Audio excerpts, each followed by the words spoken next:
Okay, we have video going and we got this going. Okay, here we go. Cool. All right. Here we gonna go. It begins in 3, 2, 1. Coming up on TMS, what's up in Vegas? How much would you pay to look like Ken? 11 things about the Beatles you likely do not know. 1 week later, and the 70s hits keep spinning. Batman versus Superman got bumped. Arnold says he knows what's up in the new Terminator movie. Therapy Thursday. Your emails and more on this episode of The Morning Stream. What did you think about the ride? It was great. And apparently, I've never been on live television before, but apparently sometimes I don't watch the news because I'm a kid, and apparently Grandpa just gives me the remote after we watch the Powerball. It's the Powerball. Tell me about the ride. What did you think about the ride? Well, it was great. Why? Because apparently you're spinning around, and apparently every time you get dizzy, Yeah. that's all you do is get dizzy. Is it fun? Yeah. And I've never ever been on live television. I never ever be on live television. Are you excited? Yeah, and apparently I only went down the super slide. When I went down the one, I was scared half to death. Can you call me back? The morning stream. The morning stream. The morning stream. The morning stream. The morning stream. The morning stream. Am I still here? Hello? The morning stream. The morning stream. The morning stream. Hello, everybody. Welcome back to the morning stream. It is the morning stream for Thursday, the 7th of August, 2014. I'm Scott Johnson. That's Brian Ibbett in Vegas. Apparently, yes. Apparently, I'm in Vegas. Apparently, when Grandpa gives me the thing, that kid is a riot, dude. Totally What funny. What a cute kid. He says things like, I don't watch the news. I don't watch the news. He's just such a cutie. He's like not at all fazed by this whole thing. No, they hand him this microphone. It was one of those crappy local, like, you know, hey, we're at the fair. What's going on at the local fair thing? And they just found this kid, and he just held that microphone and looked into the camera. He sounded like one of those guys doing like hurricane coverage in Florida. He was so into it. Listen to this one. Apparently, the winds I've are never up been on live television before. It's just so like an old man trapped in a little kid's body. Oh my God! Clearly So raised funny. by his grandfather, because it, mentioned his grandfather anyway. But that's clearly his Grandfather influence. that doesn't let him change the channel until after Powerball. No. Oh, it's too good. So Brian's in a car, man. You're in a car. I am, yeah. So this was about the only place I could find where I'd have a lot more control over the sounds that you hear coming out of my mouth. Yeah, that's right. It's if I was in the hotel itself, so I'm staying at the Luxor. I'm actually looking at it right now. I'm on the top level of the parking garage, and I can see the Luxor right in front of me here. But if I were inside that, all you'd be hearing is Katy Perry music, and we can't have that. I don't think we've paid royalties for Katy Perry. No. YouTube would shut us down on the video side for sure. But That's plus right. you just have the whole like that's going on all day. Oh yeah. We've tried this before, and it seems like the car is a pretty good idea. So you're a real It is. You're a trooper, dude. You're an hour behind me. Even it's like early there. Like no one's up in Vegas right now, right? I know. No, and as soon as I'm done with this show, I'm driving over to DePars and getting some pancakes because I hear they're out of this world at DePars. DePars, where is this? Explain. Where's the location? That's on Fremont Street, so it's downtown. So right now I'm on the very, very south end of the strip. So it's gonna be a haul. Yeah. But from what I hear, these pancakes are worth it. Okay. Well, I'll have to remember that when I'm there in January. Or Damn no. fine pancakes. When am from I what going? hear. December. No, sorry. December's when I'm going. You got some time. Christmas pancakes for Scott in Vegas. So, that's cool. So you got there yesterday and followed the drive. I saw the clip clop video or photo, which made me laugh. It was an awesome to chronicle your trip. But anything funny or interesting happened once you got there? And Vegas is usually a great place for weird crap going down. Yeah, no kidding. I mean, usually it is. It was it was eventful. It was an eventful evening, but nothing out of the ordinary. So it was like, we got in, we checked into the hotel, then went over to the Cosmopolitan and basically just hung out there for a while at a bar called the Book and Stage over there, which is really, really nice. Really nice bar with handcrafted drinks. Stayed there for, yikes, probably 3 hours. Oh, geez. Slow playing the slot machine, or slow playing the video poker. Actually, coming out, we both came out ahead. Just sitting there slow playing the video poker so that they kept bringing us drinks. Yeah.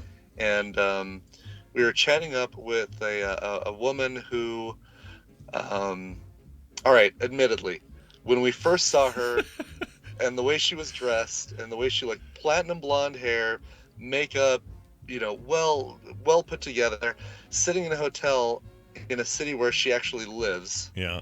And just looking like she's waiting. Okay. We may have made some assumptions. We didn't voice those assumptions. No, I understand. Sometimes things look the way they look. I understand. Exactly. Sure. But so her dad apparently used to own. We asked her what she does. She actually works in the oil industry, which has got to be very difficult looking the way that she looks working in the oil industry. I imagine that being what I consider to be a mostly male-dominated industry, she probably gets judged a lot. Oh, I imagine so. Looks. Yeah. Assuming our stereotype of the oil industry is correct, I have the same one. Yeah, I assume it's exactly. all just oily, greasy men who sit around whistling at women. That's all I have in my head. Exactly. It's like, you just basically take them off the girders, off the construction equipment, move them onto oil derricks and rigs. Yeah, exactly. And something about drinking a milkshake and all that kind of stuff. All right. Rough. I drink your milkshake. Anyway, well, that's so you got to know her? Is that what went down? We got to know her. Actually, she sat there for the entire time we were there. Yeah. And it turned into a game to look at the rest of the people around this big circular bar where we were sitting and figure out everybody else's story about, like, all right, where they come from, what are they doing, who are they here to meet, how long's it going to last. And of course,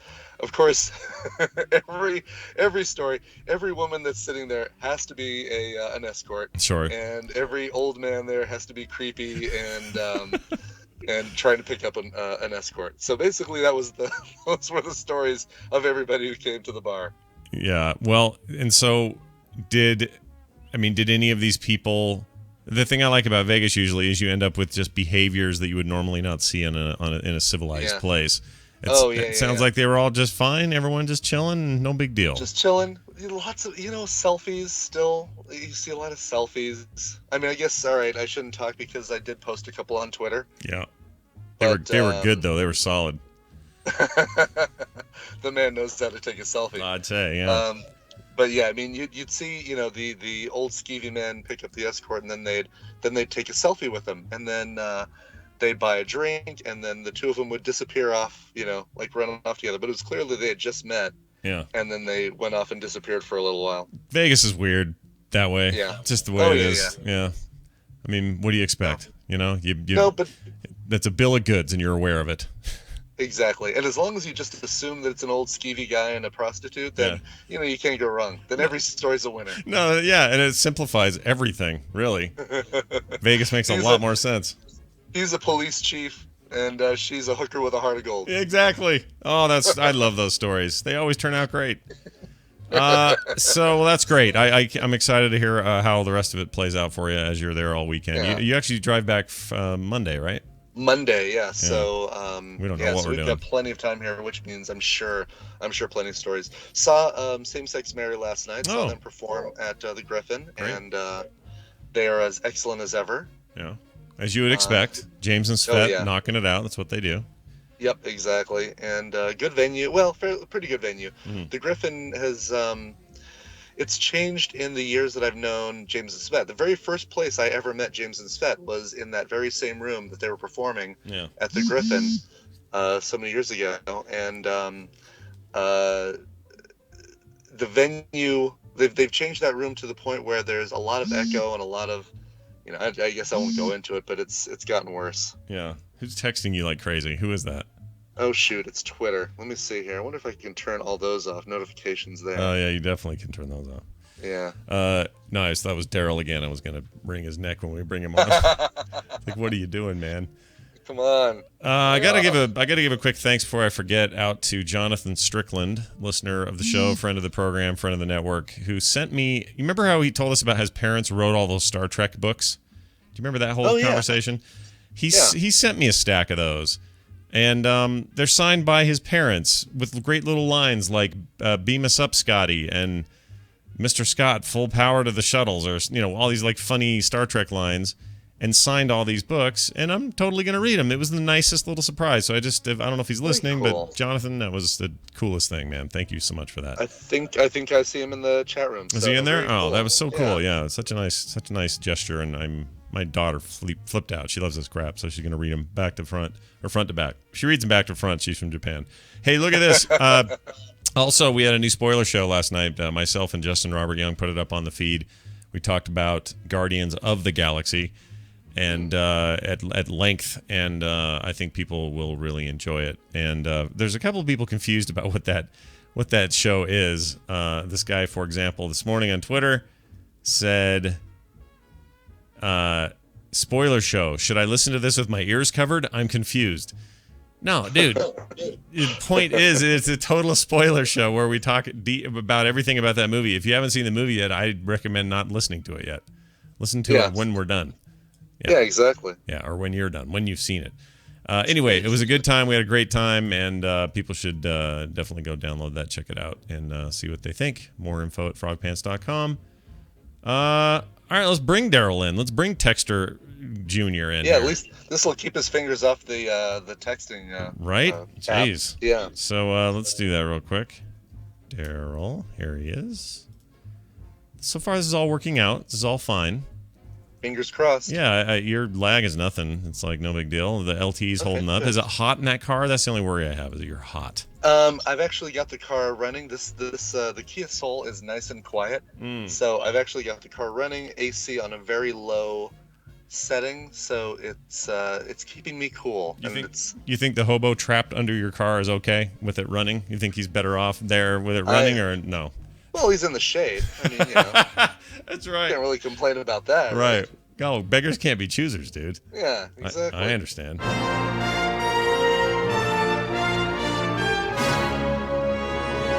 It's Stump a Trek Nerd, brought to you by... The St. Louis arch rivals are heading to Dallas, Texas to take part in the Gay Softball World Series from September 22nd through 28th.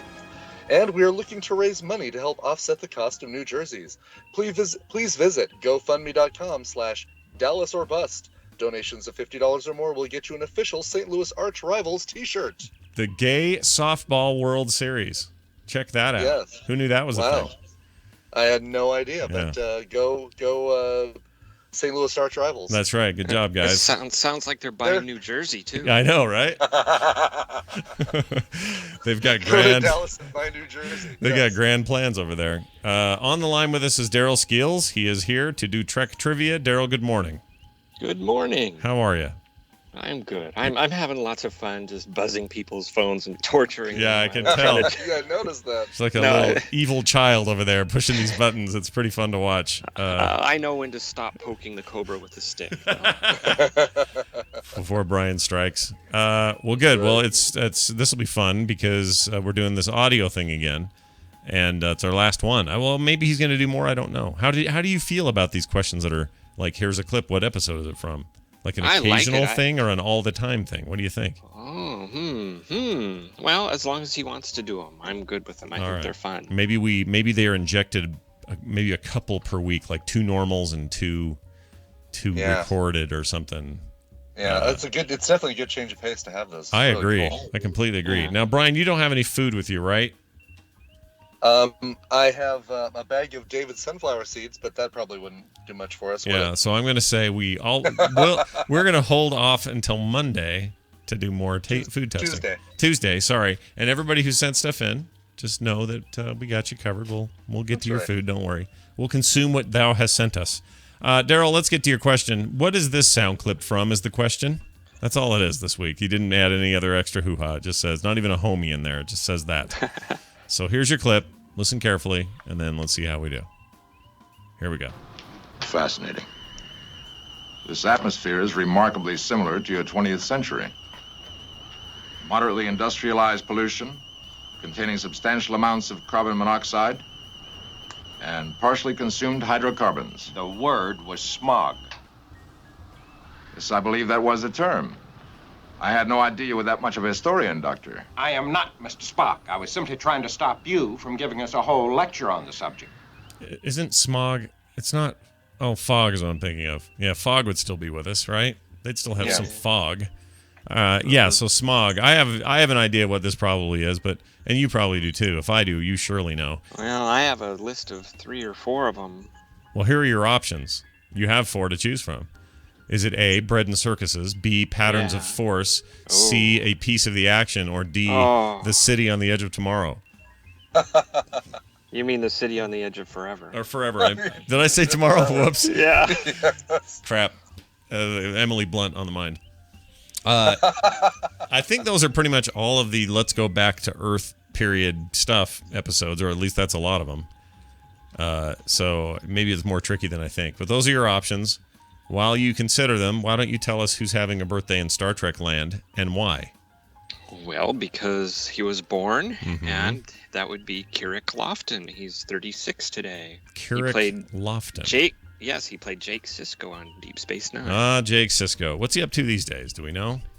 He just went to the Star Trek convention in Las Vegas. I know that. Oh, that's right. Really? That was last week, right? Or something, I think? Yeah, just last week. Usually it's paired up pretty well with this thing, the trivia thing that I'm part of. Thomas Hobson. Was he wearing a vest and pants that were pulled up way too high? Could be. Hold on. Oh, what's his name? Cyril Lofton? Is that it? Yeah. Okay, I'm looking at him now. Definitely 36 looking. I'm trying to see what else. Now there's a guy who looks like he's 36. He is not really doing much else. There's some Seventh Heaven credits in 03 and in 05, finishing up production on a hip-hop CD. 2014, the disc still hasn't come out. He appeared as a character, Tommy Boyer, in the Darkroom episode of CBS's CSI Miami, which aired in 2006, and that is the last anybody has seen of him. So, man, hope things are okay for Cyril Lofton. That's a strange name. All right. Well, nice job. I guess since we're not eating anything, why don't you just figure this damn question out? Where do you think that clip came from? Bread and circuses, patterns of force, a piece of the action, a city on the edge of forever, or... I don't watch the news. All right, which one do you think it is? Oh, it could be... I used to be really, really good at this when I was Growling about 6... Sorry, what? Nicely done. I used to be good at this when I was about 16. What, picking, hearing a clip and then knowing where it came from? Yeah, like you could play 2 seconds or even less. Oh, like Name That Tune, but with nerdy stuff. Yeah. Yeah. I'm lousy with Name That Tune, by the way. So like we know where Brian is right now. So Brian, name this tune, and I'm going to do it in just a couple seconds. All right. So name this tune. Right. That's A Little Less Conversation by JXL and Elvis Presley. You are correct. The best Vegas song, as far as I'm concerned. It is pretty damn good. I love it. Yeah. All right. Well, we've proven Brian still got it. Still has it. Oh, still got it. Still got it. Yep. After all these years. He's a dynamo. All right, Brian or Daryl. What do you say, man? What do you think? I'm gonna say, well, it's for sure not the last one. Okay. I'm gonna say it's Bread and Circuses. And that was that the Hitler one or no? Or the Nazi one? No? No, that was Patterns of Force. Okay. And a piece of the action was the gangster one. But Bread and Circuses is which one then? I don't remember. That was the Roman one where they had machine guns. Oh, right. Which one was the little kid one? That was a piece of the action. Oh, the okay. little kid. Oh, no, you mean where all the little kids? Yeah, the kids run the world. Oh, that was Miri. Oh, okay, different deal. But that was still a go back in Earth time or find an Earth-like planet or something where they were still living in the 20th century or something. That was on my list of things that I thought that might be. Yeah. That would seem like one you could pick. I couldn't remember because Spock. I don't remember a lot of conversation between Spock and McCoy in the city on the edge of forever. Well, that's because they were looking for McCoy through the whole thing. That's right. He was gone. Pretty much. Yeah. He was in the forever part. So you say bread and circuses. Of these 4 options, you think that one gives you your best chance at victory? I'm thinking so. All right, well, let's find out for real. Judges, is it that? Congratulations. Oh. You're a winner. Mr. Perfect Week here. Wow. Answer is A. Kirk, Spock, and McCoy beam down to a planet that resembles what the Roman Empire might be like in 20th century. Spock and McCoy get into a small argument over smog. Here's another clip of the funds. Here you go, right here. Hard to get it out, though. Oh. Mine's still kind of buried in there. I really do feel the cocaine coming. Yo, home soil, what up? Link bait, Lonka Donkas or something. Man meat party. Maybe I'm smoking the crack. He praises the pipe, yo. I've never been screwed by a lady. I swallowed the pole. If you want to get cancer, Utah's the place to get it. I don't know why that's in there, but thank you, Mike. Why? I don't know why are we playing that of me? How did we get to that? I don't know. I never preview these things, so and he knows that. So it just happens the way it happens. All right. Well, that was a fine time for all. Daryl, good job. Way to go. You've done a service really to your fellow people. Do you have any? Oh no! Before you should tell people where to find you. Daryl's the Trek Nerd on Twitter. He's always entertaining there. Always something to say. Showing off his phaser build, which is pretty cool. Yeah. Also, it's fun to get in like Twitter fights, not fights, but just little, discussions. Right? Those are fun with Daryl. I have to admit, I have a good time with those. Yeah, they are fun. And what was the thing the other day? I don't even remember now. Sharknado. Oh, Sharknado. Whether Sharknado was a piece of crap or not, or whether Daryl had been sucked into the hype machine while the rest of us stayed clear, and I still stand behind that I stayed clear. All right. Daryl, let's get you out of here. Oh, and also This Week in Trek at thisweekintrek.com and the Grumpy Cast. All right, tell us a game. You have a game? Yes, I have something. Is this a Star Trek thing or a stupid thing I made up? All right, here's your theme. It's that kid again. I've never been on live television before. Oh, I love this kid. I think he's annoying. We should have another Twitter battle. You think he's annoying? I think he's cute as a freaking button. You got to watch the video. He's so funny. All right. So I'm sorry. What was it? A thing you made up or a Star Trek thing? Got it. Yep. Crimson Alert. Crimson Alert. Oh my gosh. Crimson all your Alert. We got faked by Condition Green. Yeah. We did, and right? Blue Alert. Crimson Alert? No, because that's the same as red. Why would there be a variation? Why would they have a differentiation? Oh, this is Crimson Alert. Yeah. Yeah, we're going to say no. That's a thing you made up. Fakeroo. Oh, I thought I could fool you with that one. Yeah, I made that up. It's like too much of a granular change from red. Well, it could have been the Pack-Leds maybe had Crimson Alert. Yeah, Crimson Alert. Beige Alert. Beige Alert would be awesome. That's a warning that Gene Roddenberry is about to walk on set. Is the Beige Alert? That's right. Yeah. Nicely done, Daryl. Good job and way to go. Let's get over here to where we now play this thing right here. Television highlights of the news of yesteryear. It's the news. And it's brought to you by Hero Movie Podcast, a weekly podcast focusing exclusively on comic book and superhero movies, brought to you by a film school graduate, an art director, and an amateur comic book historian. Find it at heromoviepodcast.com or simply Hero Movie Podcast wherever you find podcasts. That seems all right to me. Sure. All right. I was going to try to find Vegas news, but there was no good stuff. Because, while you're there, I figured why not? In fact, why not? Let's just check this morning and make sure nothing's It's probably a good thing I'm not in Vegas news. Yeah, right? Oh. Arvada man. Bald tall man from Arvada found with a hooker lady. Let's see. Okay, here you go. Yeah, see, this is all nothing's. Well, okay. Video shows dramatic Las Vegas flash flood rescue. I guess they've been having some flash flooding there. It was flooding. Yeah, you would not be able to tell today, but yeah, a few days ago there were torrential downpours and flash flooding on the strip. It was crazy. We've been having the same weather, and we had a landslide up north, probably about about an hour from me, and this slow moving landslide from the side of the mountain just slowly came down and just destroyed these like super rich fancy homes there. Just ran them right over, man. They have insurance; they'll be fine, and nobody was hurt. Nobody was hurt. That's the important bit. That's the important thing, yes. But you know what's almost worse? It's almost better if the thing just came crashing down. Well, I guess not for escape reasons, but if it just comes crashing down and tears everything out, it's like, wow, there was nothing you could do. But this one, you have to just sit there and watch it slowly destroy it. Right, like it's just slowly absorbing your house. Yep. At least you've got time to get a few of the important things out and get yourself out. But yeah, wow, it's bad, man. It's sad. bad. All right, here's your lead. The newest human Ken doll spent $50,000 to be a human puppet. Brazilian model Celso Santabanes, age 20, can now compete with the likes of the human Ken doll Justin Jedica, who pulls off the creepiest, most plastic-looking version of a real-life doll yet. He told the Mirror that he has spent more than $50,000 to perfect his... Oh, gosh, I can almost feel that vibration. I can feel it. Yeah, no, I'm holding it, too. That was the Trek Nerd. That was Daryl tweeting and using me in the tweet. Yeah, thanks, Daryl. Good job. And I tried to turn those notifications off. They're not turning off. Oh, that's weird. I have to do that just generally, or else my phone would just go freak out all day.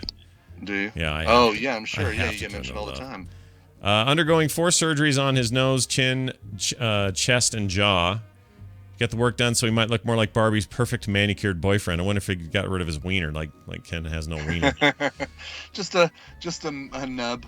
Yeah, a little nubber there, like a little bump. Fleshy bump. Just a hint of a wiener. It's not entirely clear what that means, but hey, he's single. The human Ken bachelor is looking for his Barbie. He wrote on his Facebook page, "Who wants to be my girlfriend? After all, no one's happy alone," he says. Oh yeah, that's not creepy at all, you weirdo. No. I don't know if you can see this. I'll take any woman at this point, thank you. Can you see this photo where you're at? No, I tried clicking on it, and there's just not enough of a connection for me to be able to see this guy. I'm gonna do a thing that might help you. Just okay. I don't know if this will work or not, but let's just you see. gonna Skype it to me or tweet it to me? Or well, I don't know. What do you think my best chance is? Probably a tweet, right?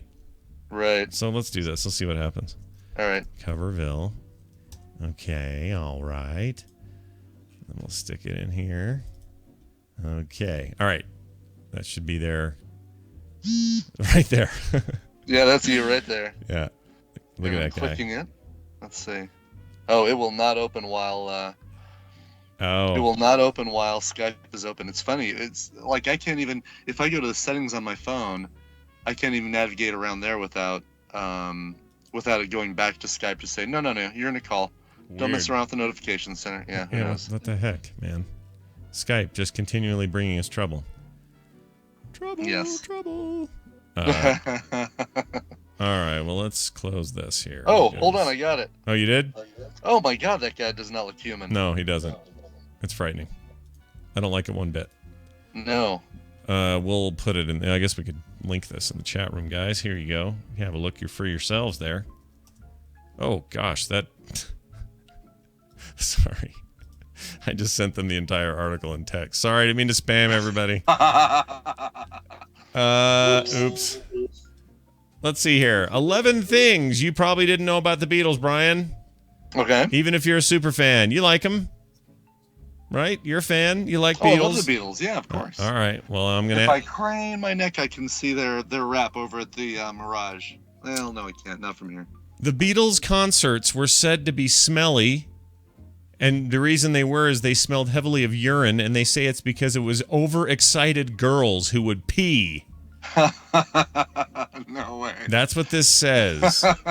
Oh my God, the audience, the seats at the Ed Sullivan Theater must reek. Well, they must be terrible, right? Yeah. This according to Bob Geldof, who said this to Q Magazine in 2010 because he was there. Really? Yeah. Oh wow. That's weird. Here's another good one. George Harrison lost his virginity.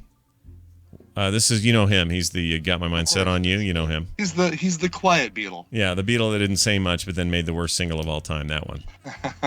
George Harrison lost his virginity while the other Beatles secretly watched. They cheered him when he was done. Oh, geez. Gross. That's a little awkward. Gross. Here's one. The Beatles officially broke up at Disney World. Did you know that? Hold on. Did at one point Ringo say something like, "Well, I'd like to be watching, but something's in the way"? No, but your story's better. The Beatles officially broke up at Disney World. It says, when John hung up the phone, he looked wistfully out the window. I could almost see him replaying the entire Beatles experience in his mind. He finally picked up his pen, and in the unlikely backdrop of the Polynesian Village Hotel in Disney World, ended the greatest rock and roll band in history by simply scrawling John Lennon at the bottom of the page. Oh. Wow. Oh. Jeez. Yeah, Disneyland. That's weird. That is. Nobody breaks up at Disneyland. Nobody expects the Spanish Inquisition. Here's one for you. The Beatles plan to start their own utopian community in the Greek islands. They were going to move there. This is during their hippie phase. I've heard about this. Yeah. Yeah. They were gonna go. Let's see. I'm trying to find this. McCartney says it's a good job we didn't do it, because it's an interesting way to say that. It's a good job we didn't do it, because anyone who tries those ideas realized eventually there would always be arguments. There would always be who has to do the washing tub and whose turn is it to clean the latrines and so on. So they gave up on it.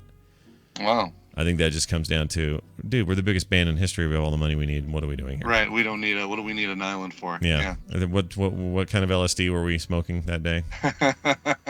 A dentist introduced the Beatles to LSD by secretly slipping it into their coffee. Nice. Dentist. We've replaced the Beatles' coffee with LSD. Let's see if they notice. Now they want to buy an island in the Greek Isles. Yeah, they liked it, I guess, so they kept going. Let's see. 6. Soviet Russians had to listen to the Beatles' music on converted X-ray scans. What? What? Let's see. They were banned in the Soviet Union at the time, all right? Okay. They were seen as bad for the people, which made acquiring their vinyl during the Beatlemania very costly in the back market and even dangerous. An ingenious workaround was created where music could be cheaply imprinted into X-ray scans. They were taken from the hospital dumpsters or bought. These scans were called Music on the Bones, along with other nicknames. This practice started in the 1950s. Apparently, Beatlemania caused these X-ray records to spike in popularity. So they were these round, they would cut these X-rays, and you could engrave into those the album grooves. The grooves, basically the grooves of the vinyl. Yeah. That's crazy. Isn't that nuts? Idea. That's nuts. Yeah. I like that story. Who knows if any of this is real, but you know. Right, exactly. 7. After bathing in urinals for almost a year, the Beatles got kicked out of Germany for lighting a condom on fire. All right? Oh, jeez. That's good. Back in the Cavern Club days. Yeah. The Beatles were the first to do many things, including, this is, I guess you can document this, featuring the Devil Horns rock hand on an album cover. It's the first time ever that showed up on an album cover. Really? And it's Ringo behind the head of Paul throwing the goat horns. Right. Yeah. I'm trying to remember, was it Lonely Hearts Club Band. Okay. But I'm trying to see. Oh no, I'm sorry. It's the Yellow Submarine cover specifically for that single. Right. The cartoon drawing of them. Yeah, that weird ass art style. Ugh. Yeah. Still gives me the willies. The Peter Max. Yeah. Yeah, I don't like it. Huh. All right. I've never liked it. It wasn't Devil Horn. I mean, well, okay. Sure. Well, he's the first person to make that gesture. Okay. Yeah, that's on a record album to be specific. Right, exactly. Yeah. Let's see. A teenager in Maryland started Beatlemania in the U.S. Well, that's interesting.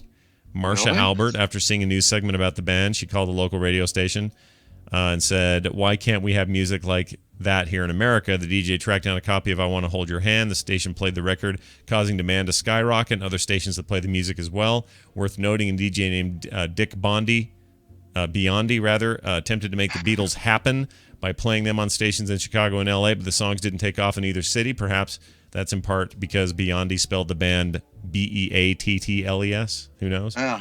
But their point is they think this girl calling in that station is what kicked it off. So who knows? Weird. I mean, it's not like they wouldn't have gotten airplay somewhere. Right? Yeah, someplace, right? Yeah. Last two here. John Lennon was day drunk when he met Paul McCartney. There's that. Day tripping. Yeah, day tripping. And then finally, the Vatican's official publication. So they have like a regular, Pope publication or something. Popecation, I would call it. They named Revolver as the best pop album of all time. Really? I don't know why they bother with that. That's interesting. Yeah, I mean, I would agree that is that and Rubber Soul are like the two, my two favorites. But what? Why would the Pope? Everybody's got to have lists. Well, it says here the announcement came in 2010. Some article. This is despite the Vatican's they had famously condemned the Beatles for being satanic after John Lennon said the band was more popular than Jesus. Remember that? Oh, yeah. The Vatican forgave the Beatles later in 2010, which Ringo Starr thought was unnecessary. So I don't think it's necessary. Peace and love. Where's the Blu-ray caveman? That's what I want to know. Sponsored today by HelloFresh.com. Go to HelloFresh.com. Yay! Find out if they deliver this fantastic food to you. Farm fresh ingredients straight to your door. Code name, not code name. The code to use is, there's no code name. Morning Stream. That'll get you 50% off with our friends at HelloFresh.com. You can make a healthy meal in 30 minutes or less, created by real chefs with real food. Go check them out now at HelloFresh.com. Okay? Come on. Just freaking get off your ass. Would you just do it Jeez, already? Gosh dang it. Chairman J. Parnell Thomas of New Jersey opens an inquiry into possible communist penetration of the Hollywood film industry. It's Celebrity Poop, brought to you by Go X. It's a podcast fueled by a potent mix of Scottish and American banter. Since no other podcast in the world covers these topics, we thought it would be a great idea to discuss what's going on in the world of tech and gaming. Tune in at 2 p.m. Eastern, 7 p.m. Greenwich Mean Time every Sunday. Just Google VTW and you'll find our website. Something today. I like the Scottish part. I'm a big fan of the Scottish. Yeah. Yeah, I could use more of that. Show X. Is it really called Show X? Show X. Oh. Show X. I'm going to Google that. The X Show, the Show X. There's a TV show called The X Show. See, that's what I'm worried about, is that it's going to be very, very hard to find. Porny. Might be a little porny. Oh, yeah. I don't know. Maybe. I don't Scottish know. Tech and gaming porn. Yeah, there you go. That's what we want in our life. Okay. Let's see here. Oh, that's cool. Sorry, I got a little sidetracked. And for some reason, Miley Cyrus's underwear is on my screen. I don't know why. Oh, yeah. They talk about that on Show X. Yeah, Show X is all into that. So look at this here. We got your veteran rockers kicking A. I was just thinking this yesterday. I was listening to Redbone. Oh, yeah. Come and Get Your Love. Yeah, Come Get Your Love. And it's all because of that movie, right? Of course. And they're just having this huge resurgence. Retro songs are dominating the Billboard 200 chart. Wow. And a rock band like Tom Petty and the Heartbreakers notched its very first number one, which they emerged in '76, by the way, at the forefront of the Heartland rock scene. They topped the chart this week with Hypnotic Eye. This is their brand new one. But everyone's saying they think that this is all being propelled, including Clapton's new effort, is all being propelled by everyone's sudden resurgent interest in late 60s, early 70s rock and roll from that movie. Really? Yeah. Isn't that crazy? That is crazy. I mean, I think that there's, while that stuff is really popular, Tom Petty and Eric Clapton haven't, disappeared from the public eye. I mean, when they come out with a new album, it's going to be popular. It's going to be huge. And people aren't saying, well, I like them because they're from the 70s. Yeah, it does feel like this may be a little bit contrived as far as why they're having success. Yeah. I mean, a number one album, I don't know, maybe that is a big deal, and maybe wouldn't have happened. I don't know. It's hard to say, but dude, Tom Petty, he was in the Postman. I don't know if you remember that. You remember that? He was in the Postman. I didn't see the Postman, but I did see King of the Hill. And I know he was great in that. He was really great in that. He played what's her name's boyfriend. Luann's boyfriend, and I can't remember. Oh gosh, I can't remember his name though. Was that another tweet? You got another mention? That was my wife text messaging me. Oh, that's nice. How's she doing? Yes, she's doing all right. Apparently, Tristan doesn't want to go to work today. Oh, but people need saving. People need to be guarded. Their lives need to be guarded. Right. So in the pool. That may have been me right then. That one was you. Yeah. Cover bill. Bzz, thanks. You're bringing this on yourself, Johnson. I know, and I just realized by me doing that, we're probably encouraging something we don't want. So I take it all back. Oh, God. Oh, no. I take it all back. All right. Oh, geez. See, this is the problem. Batman versus Superman got bumped. Oh, really? For the second time this year, it got bumped. Warner Brothers has changed the release date for Batman vs. Superman: Dawn of Justice. Oh man, I did it, didn't I? Yeah, that was Andreas now. He's texting. Stop it, you people. Great. Good job, everybody. Dawn of Justice Studio announced Wednesday that Zack Snyder's film would arrive on March 25th, 2016. This is 6 weeks before its previous release date of May 6, 2016. So it's actually a bump back, but it's a bump forward from something else, which was originally July 17th, 2015, which was my birthday. Jerks. The new calendar position of the third overall for Snyder's Man of Steel. The latest shift gets Dawn of Justice away from Captain America 3. Preventing a superhero clash between DC Comics and Marvel. Wow. And I would say Star Wars. Batman, right. Batman versus Superman versus Captain America versus Luke Skywalker. Versus everything. I mean, this now puts it right around the time that the Warcraft movie was bumped to, so I don't know what that means for them. Oh, yeah. Versus Thrall. Yeah, because they had bumped theirs to get away from Star Wars as well. And I don't know what that is going to mean for everybody, but... yeah, going to be a weird couple of years of movies. I'll tell you that. Yeah. And delays. I can't wait. This is delays peak are heaven right now. Oh, I know, right? And the delays are kind of out of control. Like video games right now are experiencing some of the worst delays ever. Anything of note is being pushed to 2015. Like 2014 is becoming is this weird wasteland of nothing. Weird. And I don't know why. Just an odd year. Huh. Arnold Schwarzenegger. You familiar with his work? He's that guy. He was Hercules in New York, right? Yeah, Isn't that his yeah, thing? he's famous for that. Yeah, that's the one. Nothing else. That's the one that really propelled him. I mean, there's a small bits and other things, but that was really a big break. That and Red Dawn. I think Red Dawn was his big movie. Was he in Red Dawn? Or not Red Dawn, Red Heat. Oh, Red Heat, right. Red Heat. I wish he was in Red Dawn. Suddenly Red Dawn would be a lot better, yeah. Wolverines! Go Wolverines! Get to the chopper. Schwarzenegger announced rap on the latest sequel to the Terminator. It's called Terminator Genisys, Genisys. That's not a typo, by the way. That's how they mean to spell that. Really? Yeah. Oh, please. I know. I'm kind of having a hard time with it. Let's see. More than most people, I understand the burning desire to get.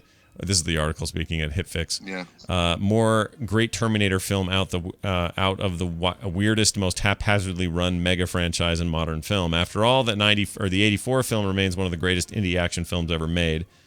Terminator 2 is, I think, the one you want, though. It's a great action movie. Yeah. 3 was garbage. I didn't see Salvation with Batman in it. Did you see Terminator Salvation? I saw Terminator Salvation, and it was entertaining, but forgettable. Like I remember watching it, but I couldn't tell you. I just remember some guy moved Christian Bale's lights. That's the only thing I remember about that movie. Some guy moved his lights? Some guy moved his lights. Because he, good for you. Yeah. I forgot about that. That was the movie where he freaked out. That's the one, yeah. Do I have that? Oh, good for you! There's the guy. He's the best. By the way, I figured out that I had my phone on, Yeah. or like the display on. If I turned the display off, I was worried that it would hang up the Skype call. It is not. And because of the Do Not Disturb, tweets and text messages, none of that's going to get through. Oh, look at that. Go ahead and do yourselves till you're blue in the face, everybody. Exactly. We fixed it. Tweet all you want. Yeah, just fill up his thing. It'll only get him followers. Way to go. Mission accomplished. Let's see here. They don't say much about this, except it sounds likely that he's got at least a cameo of some kind. And I just wanted to use this as an opportunity to say this. I do not need a Schwarzenegger... I don't need a Terminator movie with him in it anymore. I don't. We can move on. I'm cool with new stories. I'm great with new characters. All that stuff's great. You do not have to bring him back.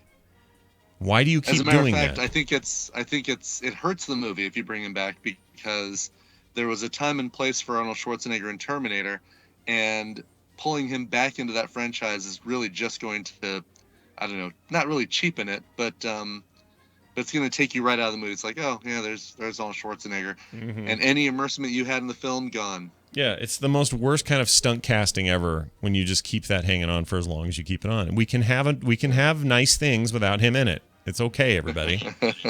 And besides, somebody on Twitter made a good point yesterday. They said the problem with Schwarzenegger being in these movies is he increasingly looks like a shrinking Ziploc bag. And I thought, you know what? That's a pretty accurate description of his physicality right now. I am not ageist. I want to see more Arnold movies. He can be in lots of things. He just can't be the chiseled Terminator anymore, and it's okay. Right. You know? Like, toward the end there, nobody was trying to tell Andy Griffith he better get back to his Andy Taylor weight and age. Like, come on. Let him be who he is now, and let us move on. That might be the best description I've ever heard. A shrinking Ziploc bag. Isn't that funny? I don't even know why it feels so appropriate. I couldn't explain it, but it works. Yeah. All right. That's that. Let's get on to taking a break. Before we do, tweakedaudio.com is here to tell you they love you, and they want you to know that because they're going to save you some money. You want good earbuds at a good price, good audio quality, good warranty, lifetime, in fact, good engineering. All those things matter to you, the consumer, the buyer. So go over there and check them out, tweakedaudio.com. You know about them because we've talked about them a ton. Did you know they're still trying to save you money? 33% off each time you go. Not just one time, not just first time, all the time. 33% off. Use the code STREAM at checkout, and they've got your back. Brian, let's take a break. When we come back, we'll have Wendy. At least we think so. I've talked to her. We have an email. We think everything's arranged. It's like 5 p.m. over there. He's sitting in a car in a parking garage somewhere in Sweden. Could be. Waiting for this call. It really could be. It could be that bad. But we'll see when we get there. Before that, though, you've brought music, even though you're remote. Right, exactly. So Austin emailed in, said, "Hey, Scott and Brian, I've been listening to the morning stream for about a year. I downloaded the previous day's episode just for the bus ride to and from school, and I really enjoy it. Anyway, my birthday is August 7th, and I would like to request a cover of the song SOS by ABBA, more specifically, the cover by Fozzy. It's a great cover of a great song. Thanks, guys, for reading this, and hope you have a great day/night, Austin." Thanks, man.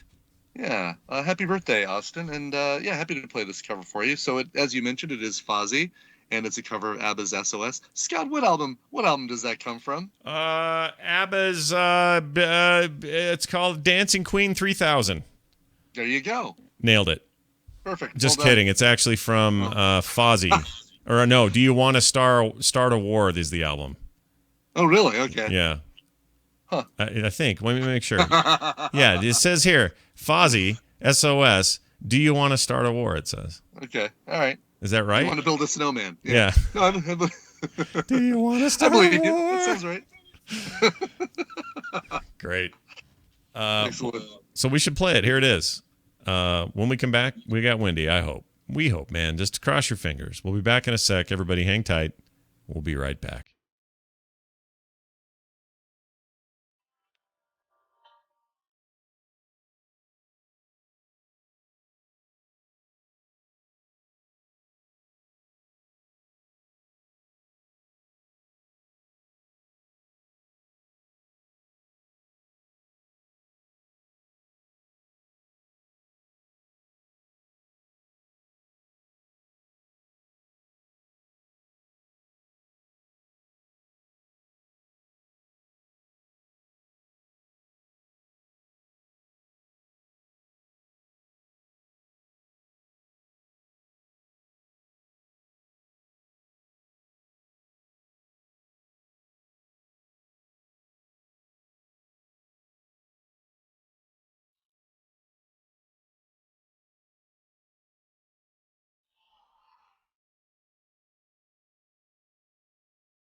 fight for freedom wherever there's trouble.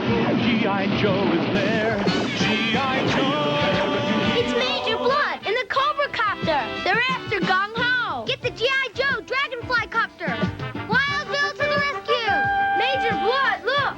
Let's get out of here. Cobra's turning tail. Wanna live good, buddy? G.I. Joe! American hero! G.I. Joe Dragonfly Copter comes with Wild Bill, other figures and equipment, each sold separately from Hasbro. In the Utah?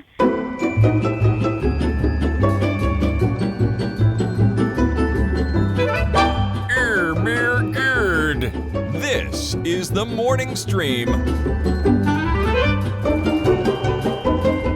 And we're back. Hello. All right. Hello. How's it going for you? You doing all right over there? I'm doing okay. There's All right. it's funny. Every once in a while, somebody will walk by the parking, like the level I'm on, the parking garage. Number one, anytime a car goes by, I can feel the whole parking garage kind of shakes. Ugh. Nice work structurally for the Luxor there. Yeah. Number two, whenever somebody walks behind me, they hear me talking and they immediately look over. Oh, she's just getting home. She's just getting back. Yeah. It's She's like, rough night on the strip there for her. Looks like it. Yeah. Yeah. She have blue hair. How old is she? She is about 23 and Oh. Yeah. All right. Well, Black hair. There's still Yes. time for her. Oh yeah. Yeah. There's She still can, hope. she can be saved. All right. Well, good times ahead then. We're gonna see if Wendy can get in here. And I'm told she's using her husband's Skype, so I think this will work. There's Adam. You can't see it, but everyone at home can. Hello. Hello. Hello. Oh my gosh. Hello, yeah. Wow, weird. She's in Sweden. Hello? She's in freaking Sweden or something. Hello. I am. Do I sound weird? You sound great. Oh, good. You don't have an accent yet or anything. What's going on with Oh, varsågod. that? No, what is it? Okay, let me ask. So let's say you got to go out and you got to get some Cheerios for the kids. All right. You're like, oh, we're out of cereal. I got to go out to Hukenbergen or whatever you're living in. And you got to go to some store. How do you ask for cereal? Give us an example. I say, hey, because that's hello in Swedish. Yeah. I say, hey,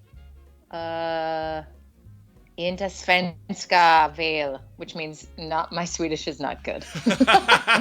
So you have a little warning, speak right? in English. Mhm. Yeah, I speak in English, and then they respond in perfect English. Well, So, because yeah, they all have a second language, which is English all the time. Yeah, it's pretty amazing. That's great. Well, that's good. Yeah. And do they ever try to pretend that they don't know English first to give you a hard time, or is it they just accept it? I don't know. We're getting a lot of funny looks. Like, I think we look Swedish enough that they assume we are, and we're in like parts of Sweden that, no tourist is going to be, Sure. So I think then suddenly we're like super loud Americans and they're like, what? Anyway, we're just getting where are you now? Like, what is the city? I'm just curious about all these things. Well, okay. So I don't want to offend any Swedish people. Okay. So you gotta be careful here. So we're in a town called Hammarkullen, and it is the ghetto. It's the ghetto of Sweden. Who knew they had one? Yeah. No, and I thought it was so funny. I kept joking because I knew we were going to be here for a month, and people kept saying on Facebook like, "Oh, that's the ghetto." I'm like, come on, there's no ghetto in Sweden. And of course, I'm picturing like the ghetto is just a bunch of really good-looking white blonde people. Yeah. No, it is where all the immigrants come, basically. I see. So they have their own. They got their own kind of. Their issues that way. Interesting. So we had a little basketball game 2 nights ago with a guy from Serbia and a couple of kids from Iran.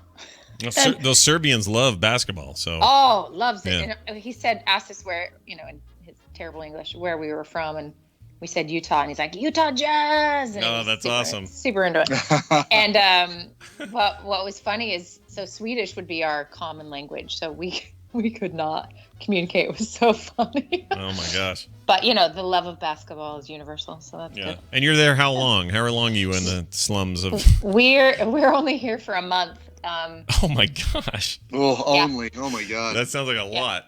I know it's a bit, and part of that is we have to find something else. And I'll tell you what, do not move here. There is nowhere to live. Yeah, they're all out of room, right?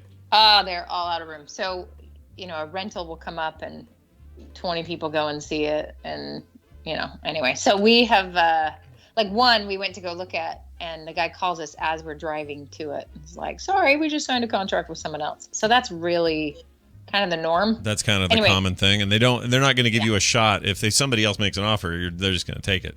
Well, it's not even a money thing. It is a first come, if I like you or I don't. So, I keep thinking, please be pro-American. Please be pro-American. I feel like it's kind of a handicap, to be honest. Sure. Anyway, so we just looked at a farmhouse that was built in the 1800s. That is the coolest thing I've ever seen. That sounds awesome. I mean, it is amazing. And up the road is a lake where you go to the edge and swim all day. And this is my problem. I keep getting my hopes up and they keep getting dashed. So I'm planning on it not getting it, but we'll see. That would be amazing. Holy crap. Got our foot in the door. Yeah. And lots of guest space. So if anyone wants to visit. Everyone wants to visit. How are so the kids holding up? Everyone's good? Yeah, they're doing good. Good. Yeah, crazy. They I don't know. Who knew? Who knew they were this tough? Well, kids are resilient, Yeah. By the way, it's Abe's birthday today. Yeah, it is. I was going to say, happy birthday to Abe, everybody. Abraham Dunford. Is officially 9. Officially 9, yeah. He's been officially 13 for a while. But literally 9, so that's great. Happy birthday to him. Yeah. May he get some free meatballs, or who knows what you do there.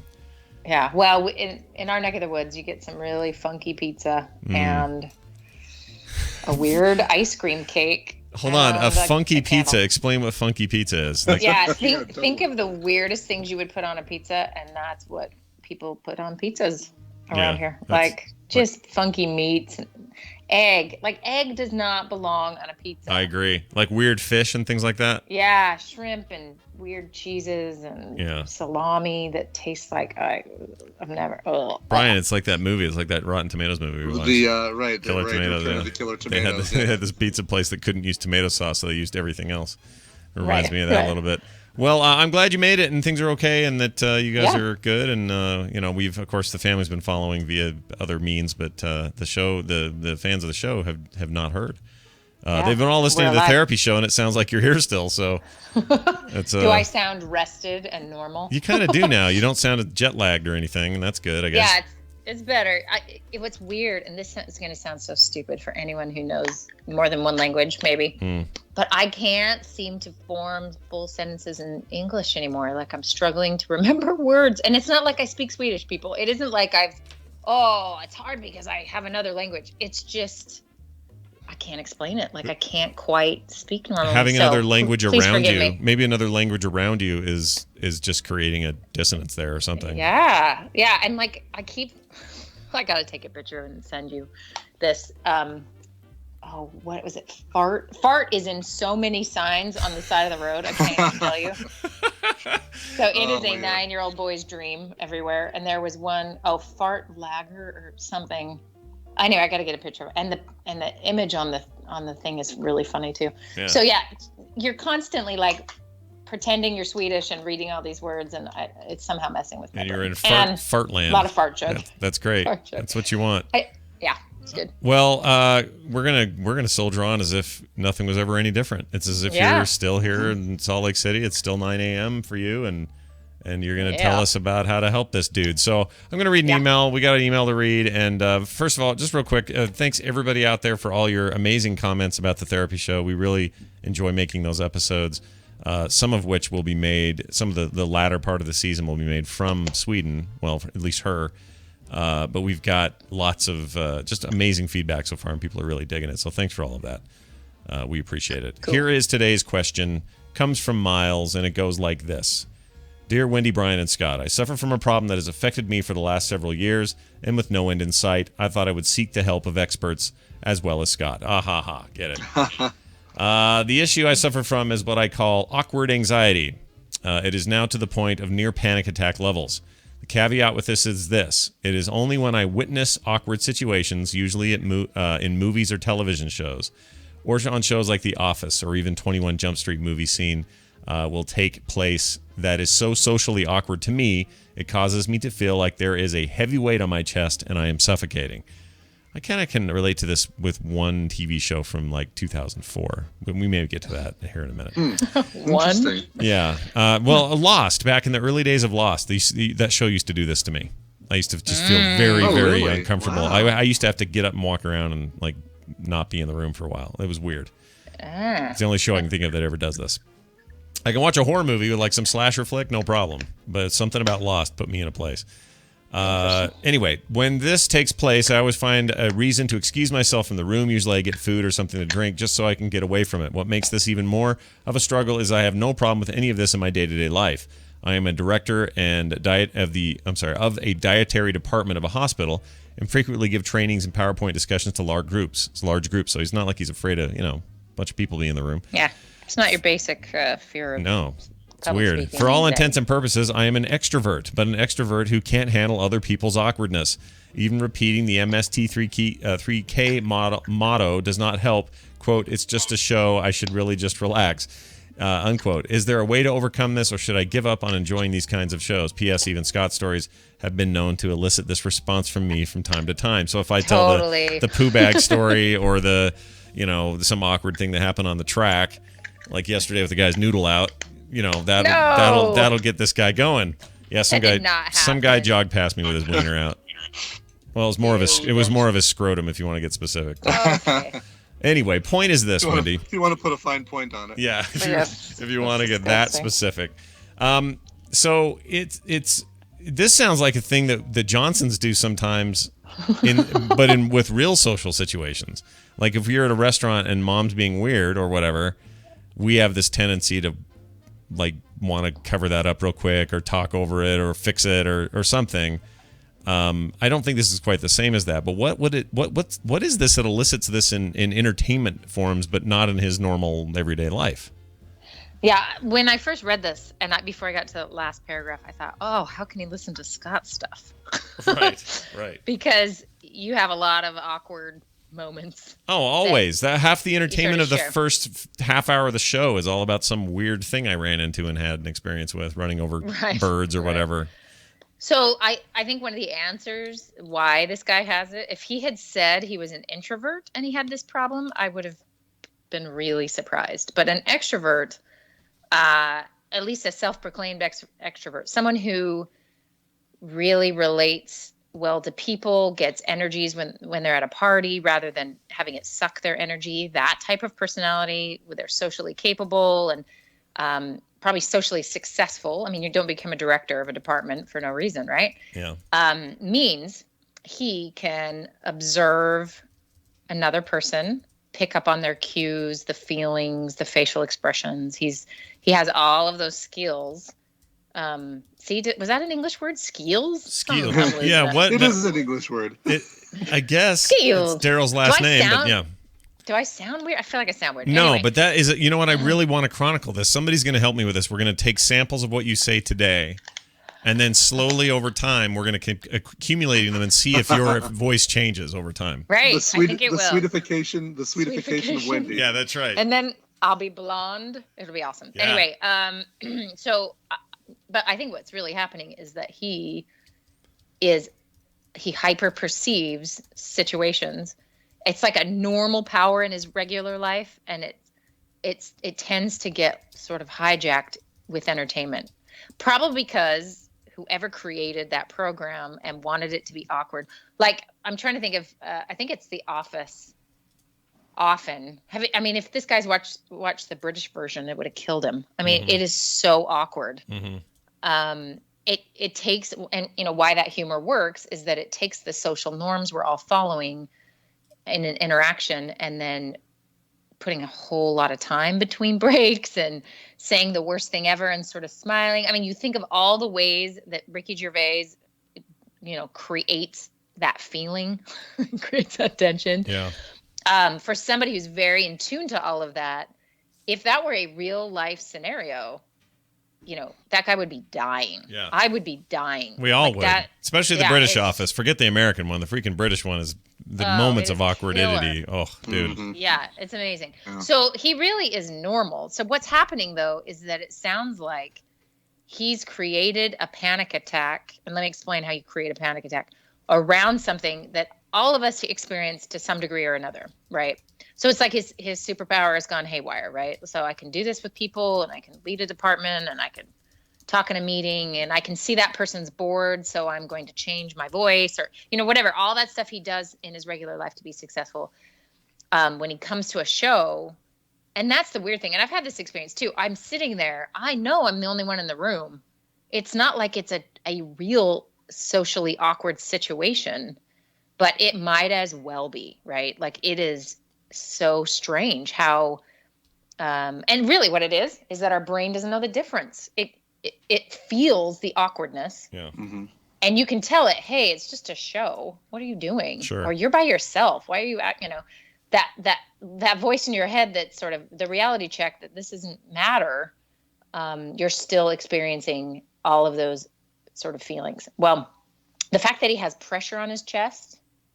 I mean, so Scott, if you go back to your lost, early, awkward, have to leave the house days, what do you remember pressure on your chest? Yeah, I do. I remember a lot of tension in my just generally a lot of muscle tension, period, from when I would watch that early season of Lost. But specifically, yeah, tightness in your chest was a thing that I would feel. Okay. Because that's very typical of a panic attack, right? Sure. You get the symptoms of a heart attack, essentially, right? Mm-hmm. You get shallower breathing. Well, what sucks about it is you think it's one, and that makes it worse. Right. Because when you're actually having, I don't know anybody out there who's actually had a panic attack, but they freaking suck. And when you have them, you think all the worst possible things are happening, but all of them, it's all just mimic. It's all like fake. But it feels as real as the real deal. I mean, it right. sucks. And that's what is so awful about them, is that because in the moment you're having the physiological response of an emergency, your brain is going, okay. And it survived this long by following protocol when there's an emergency, which is go to the ER, get yourself some help. Yeah. I would actually say the worst thing about them isn't that's the second worst thing about them. The absolute worst thing about them is that nobody who's never experienced it understands. That's the worst thing. Because if you don't know what that feels like, you have no relatability, you have no empathy really. And so trying to explain it or trying to have people understand it is nigh impossible unless they've gone through it themselves. Right. And even if you had somebody who's gone through an emergency experience where they really are having a heart attack, or they really are having, there's something happening in their body that is, crucial that they seek attention for right away, that feeling is no different than the feeling you have. But then imagine it meant nothing at the end. You get there and they say, are you stressed? Mm-hmm. They're sort of, they go through the medically you're fine, and then they go through the, okay, this is mental. Right. And then you get to that thing. And so, yeah, you're right. No one can really relate, because you also can't get that feeling of, how can I be fooled by my body, basically, right? I mean, that's essentially what's happening, is that your body fools your mind. Your mind believes it because it needs to for survival reasons. Even though you want to talk yourself out of it, there's still but I could die if I don't go. Right. Or whatever. So he has a different, he doesn't have the I'm going to die panic. He's got this is so stinking awkward. My body is responding in a way that's kind of fight or flight, right? Like, get away from this feeling, because it's terrible. It's so uncomfortable. Mm-hmm. So it's maybe not the level of I'm going to die, but it's a cousin to it for sure, which is get me out of the space. My heart, not maybe that it's going to stop at all that pressure. Is it because he feels like maybe if this was happening to him for real, he could control it? And because it's not, it's a thing that's on play. I'm going to tell a story on TMS and there's nothing he can do about it, or that TV show is going to show this thing and there's nothing he can do about it. That's the factor here, is that he doesn't have any measure of control over it other than he has to leave the room. Huh. You know what I mean? Like, I feel that way with certain things. Well, I think it actually might be that he has a couple stories going on. Yeah. And one is, what is wrong with me that this is a problem? Like, I'm a normal guy. How come I'm panicking when I watch a TV show and I can't stay in the room? And it also sounds like it's getting worse. Yeah. This is not getting better. Yeah. So you feel dumber and dumber and like, what am I doing at this point? Right. So that's actually the key to what I think he needs to do. this is something, and not that maybe I am always telling people to go to therapy, but this is a quick fix therapy kind of thing. Like 2 sessions, you're done. Because really, what you need to do is have someone else, and it could be a friend if you want to try it this way, but someone else know the ins and outs of this, even though it's embarrassing to talk about and say it out loud, but kind of express all of this, and this is the feeling. And have that person sort of normalize, like, yeah, a lot of us feel that way. Because what's happening, and the reason I can say this with a little bit of confidence, is that it's increasing and it's getting worse, is that he's doing some type of behavior, whether it's thinking patterns or it's physical behavior, that is strengthening the panic, right? Right. So maybe it's, okay, he's watching a show and he is already nervous about an awkward thing coming, right?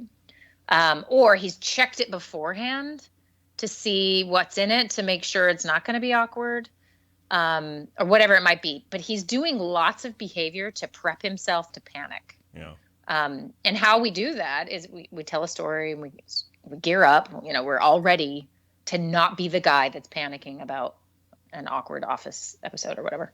So then he watches it, and then the feeling's going to come.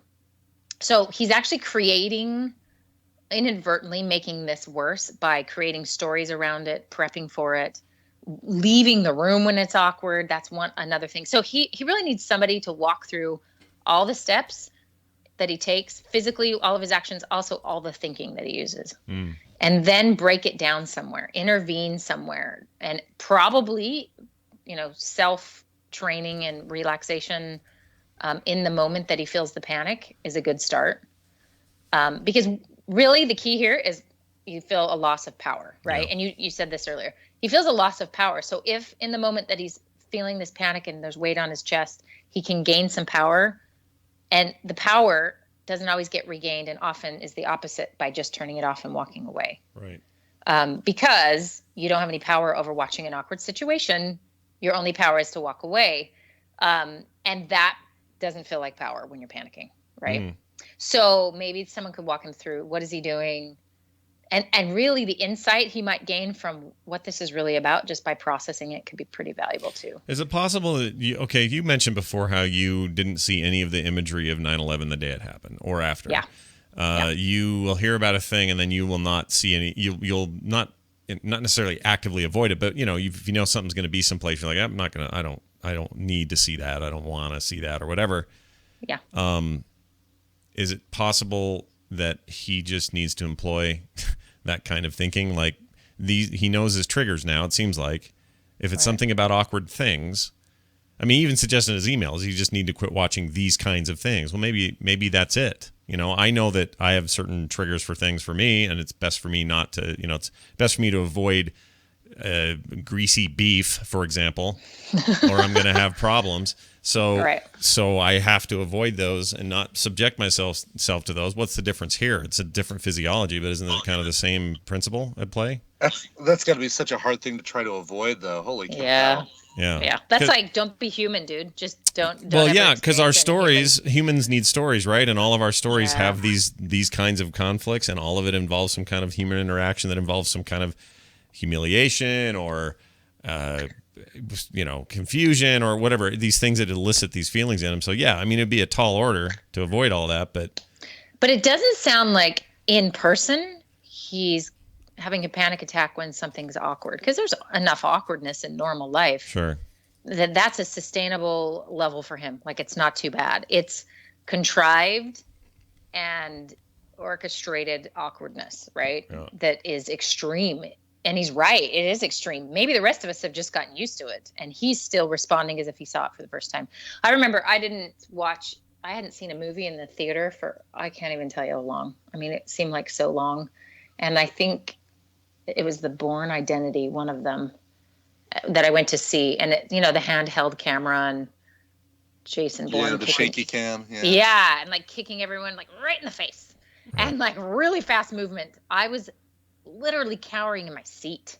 Like I wanted to leave a lot, and I had to close my eyes and plug my ears a lot. Like, it was so loud and in my face. And after I watched a bunch more movies and got more used to it, I could go back and see that movie in a theater and it would not have bothered me at all. But my sensitivity was huge because we lived in Vermont, I think is what happened. I swear they don't have a theater there. But anyway, so it was like 3 or 4 years without seeing a movie in a theater, which is a long time. So my point is he sensitized? Are the rest of us desensitized and he just can't get desensitized? He just can't stop picking it up. So yes, could he reduce his intake of awkward TV shows? Sure, absolutely. Like I have it sucks for Adam, but it's just real. Like I don't watch very many sad anything. Yeah. Like I have enough real life interaction with hard things. I don't necessarily want to fill my free time with. Yeah, you don't want to come home from contrived. a rough thing and then go, all right, I'm now going to settle into this really awesome episode of CSI where it's all about rape and murder. Let's do that. Exactly. Yeah. Exactly. So, Hotel Rwanda was on our Netflix queue for, I think, 8 years. It's on mine too. I still haven't been able to bring myself to watch it. And I'll tell you, and you know what? Netflix is actually, of course, track that. And that is the longest standing movie in anyone's queue. And there's a reason. Wow. Oh, that's When are great. you in the mood? When? Never. Like, never. Yeah. So anyway, my point is, like, I think there's some avoiding that is fine and natural and probably healthy when you know your stuff and you need to, be careful. If he's avoiding all human contact to avoid awkwardness, that would be a different story, but it doesn't sound like that's really the problem. It's more of his media choice. So the other thing he could do with a therapist or someone who at least has a clue about this would be exposure therapy options, which are instead of running from the problem, you run into the problem. So, and it would be so easy because there's definitely a genre of awkward that has come out. Yeah. In the last little bit, it'd be so easy to set him up with 10 things to watch.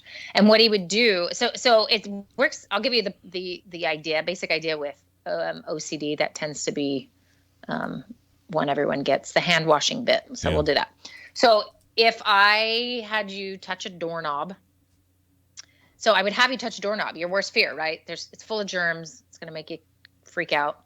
You're going to think about all those bugs. And have you touch the doorknob. And then what you do is you teach them self-soothing, you teach them how to relax, and you spread out the time between touching the doorknob and washing your hands.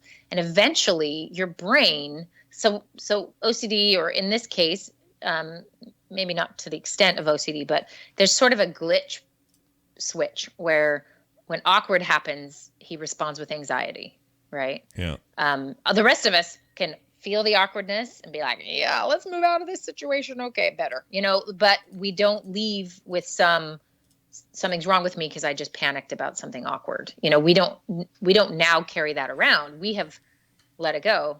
And the rest of us can touch a dirty doorknob and maybe not even notice. Yeah, and part of that is, because our brain doesn't pick up on the reality. We probably just touched that 5,000 bugs. It's probably true, but it jumps on, and then the way it gets worse is that we connect the obsession, which is the germs, to the compulsion, which is the behavior of washing your hands. So you spread out the time between the O and the C, and you train them to relax. So physiologically, you trick your body because your body's being tricked already. It's just wired now that the trick is wired into you, so you got to untrick it or retrick it or whatever. Yeah, rewire it. And so it would be some sort of systematic relaxation kind of thing. It would be exposure and then be calm and that type of thing. So he may be hearing this and going, wow, that's a lot of work. And, if he really wants to watch all these awkward shows and not have this problem, it might be the answer. But it really, I don't think would take very long. This doesn't seem like a very pathological deal. It just sounds like it's getting worse. Just ramping up, yeah.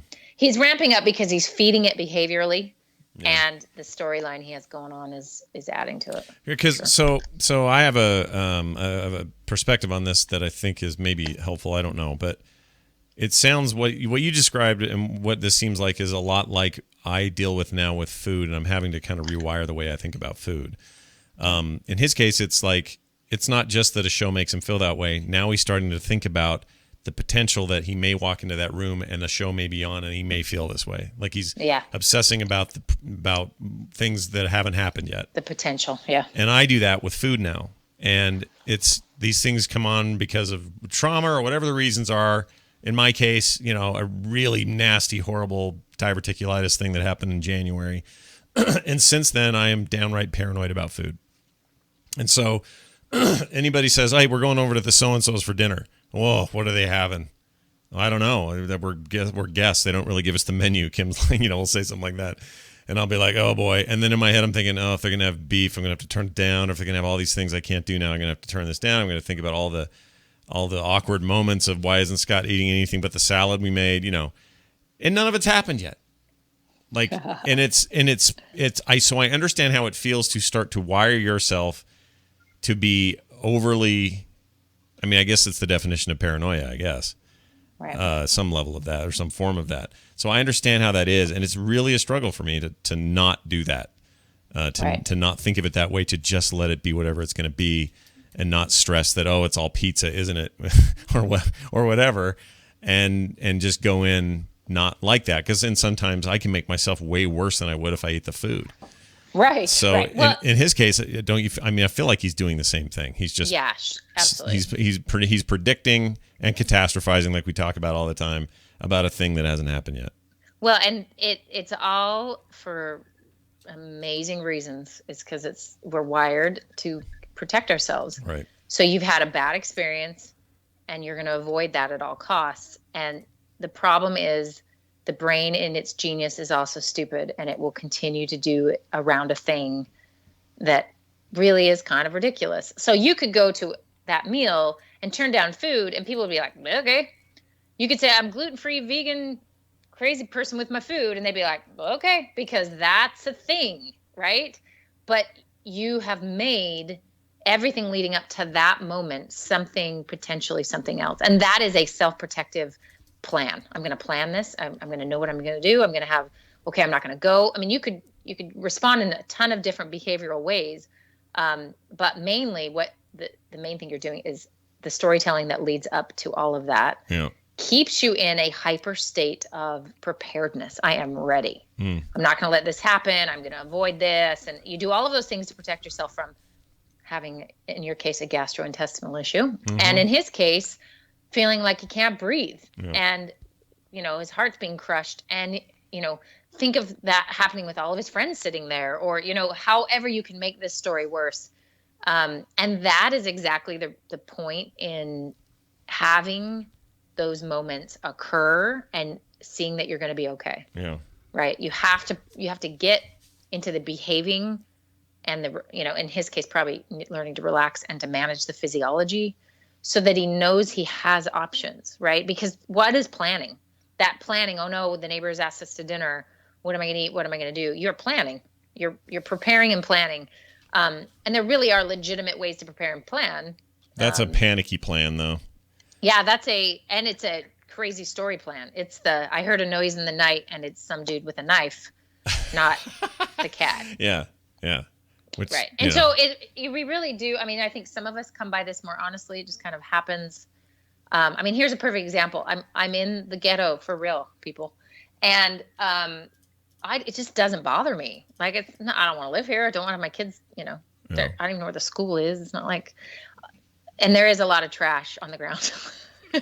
Abe is obsessed with the trash on the ground. He's like, do they not know you don't litter? I'm like, honey, there's a lot of trash in there. I'm surprised by this. I thought for some reason I had in my head that Sweden was like this utopia of cleanliness or something. I don't know. Well, it is. It is, other than maybe right where we are.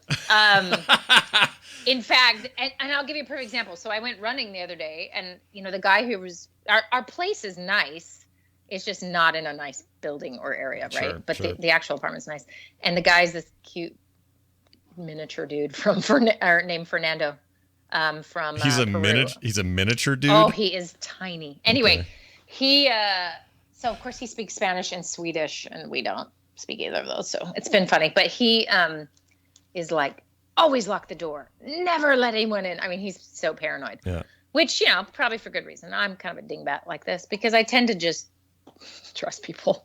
Anyway, I went running the other morning, and there's other neighborhoods, and I ran through some neighborhoods, and then I found the woods. Oh my gosh, you should see the woods here. It is the most glorious, beautiful place you've ever seen.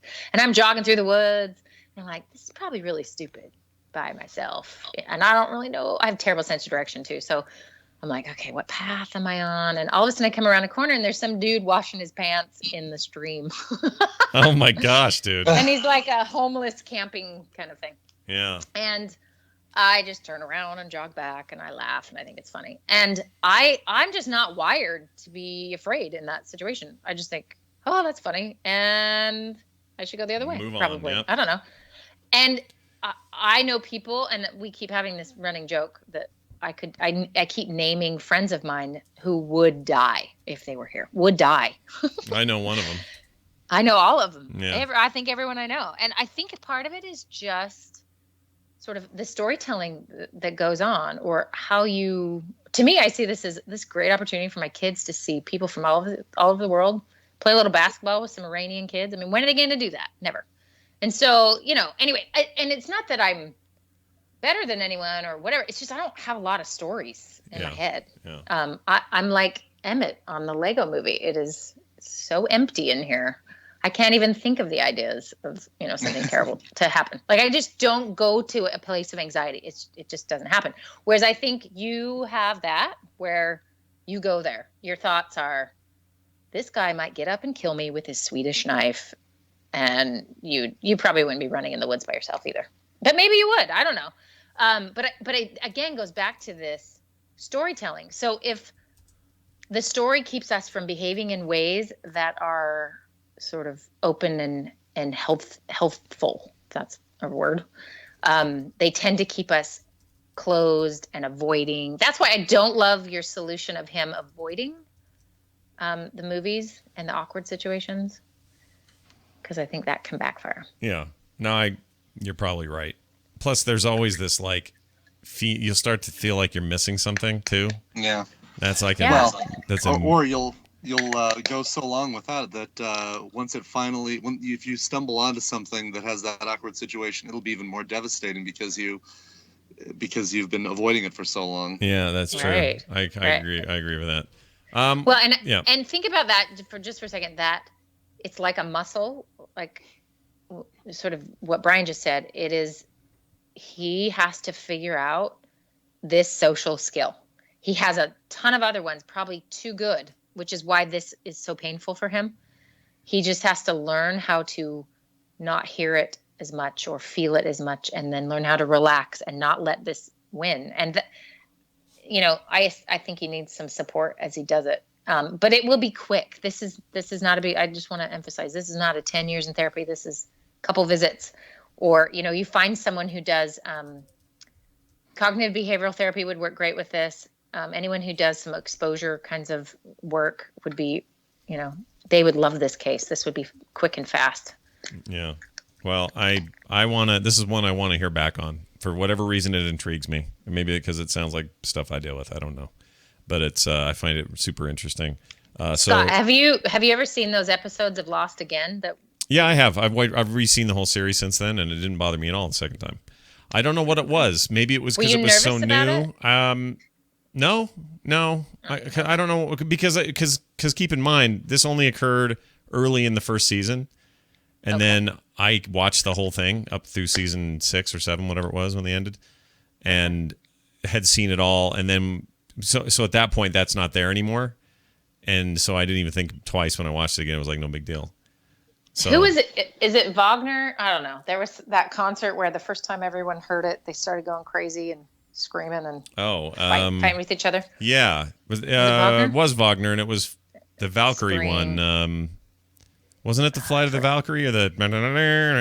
No, I don't know. I know what you're talking about though. There was a thing. But that is a perfect example of like the first time in human history they're hearing dissonant chords, and it just made them go nuts, right? Yeah. I'm not saying Lost is as big as Wagner, but I think I remember watching that too, going like, "What are we doing? Like, this is crazy different, right?" Yeah. I think that's the new awkward in so many shows was also brand new in history to take everything awkward and put it in a show. I mean, The Office is 100% awkwardness, right? Yeah. Like that was revolutionary. And so maybe it's just like for him hearing Wagner, he's like, whoa, I just can't do it. Yeah, I maybe. can't take it, it's too Maybe much. it's like the brown. It's his brown note. You know, it's his. Yeah. Oh, geez, it's his brown note.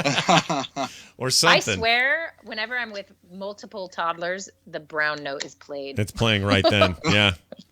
For Peter, anyway. The worst. Seriously. Well, I'm glad that you're there and getting at least temporarily settled before you have to move on. It's evening there, right? Right now. Yeah, it's almost 6. You're so energetic at 5:30 to 6 at night. Yeah, I shouldn't be. I think it's because of great. this farmhouse. I need everyone. Send your vibes. Pray to like Vishnu. I don't care who you pray to, but just throw one up for me to get this freaking farmhouse. Which one's Vishnu? Vishnu's the one with the it's like the many-armed elephant looking thing, right? Is that Vishnu? Okay. Right. Yeah. Brian, you do Vishnu. I'll do Buddha or something. Sounds good. I need everyone. Okay. Please do not offer my God a peanut. Well, good luck with it. Let us know how it goes, and let's do this again next week. Okay. All right. It's Wendy Dunford, right. everybody. Stay out of the meatballs or whatever. Hey, by the way, do your one thing you always do. That's your Swedish impression. I just need you here. Which one? How I do? Gabort or whatever. The Gabort.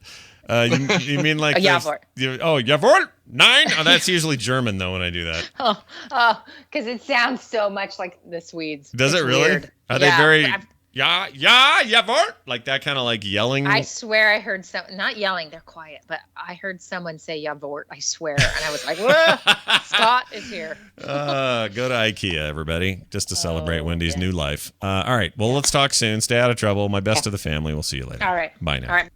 Bye. All right. She was saying goodbye, Brian, and I cut her off.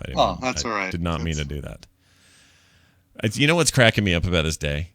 What's that? You were just in a car, just hanging out in the car.